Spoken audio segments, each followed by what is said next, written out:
Keith, Stacy, good evening. This meeting was supposed to wrap up an hour ago, but it's just going on and on. Within the past 30 minutes, there have been fireworks inside that building. One of the governor's new conservative appointees, Chris Rufo, suggested abolishing a DEI program here at New College, and he's getting pushback from other board members. Also, within the past few minutes, we heard from the school's current president for the first time publicly acknowledging that if this plan moves forward, she is not going to be on the job much longer. Tonight, it seems that change for this tiny university is inevitable.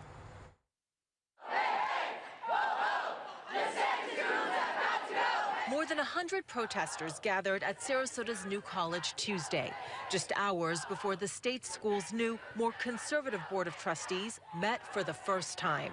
13 members in total, 6 handpicked by Governor Ron DeSantis. Students at the small, historically progressive school vowing to fight what they call a hostile takeover. New College of Florida is one of the top 5 liberal arts colleges in the country. DeSantis wants to be president, and he thinks destroying New College will get him there. Big changes likely coming to the small school. 8 on your side, the first to report, the new board expects the school's current president, Patricia Okker, to step down. Taking her place, Florida's former education commissioner, Richard Corcoran, a strong DeSantis ally. We want the institution to succeed.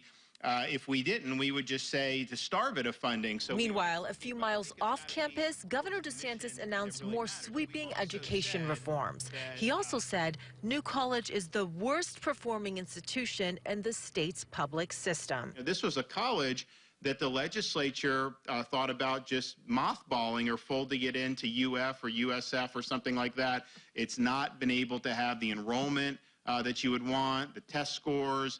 The question, is New College underperforming? On its website, it says this year it was ranked number 5 best public liberal arts college by U.S. News and World Report. Could you explain how it's underperforming if it was ranked? Mahsa, with respect, there aren't very many publicly funded liberal arts colleges. I mean, that's just a reality. Most of them are private. We contacted U.S. News and World Report to ask about the ranking. We learned New College is ranked number 5, not in the entire country, but of just 18 schools in that category. Forbes magazine did a ranking of all our publicly funded higher education institutions, state colleges and universities. They said New College was the worst return on investment of any other university that we're funding. How many times have you had $15 million going into the kitty so that you're going to be able to recruit faculty immediately? You're going to be able to make a really good difference. You're going to be able to offer scholarships for students who are high performing.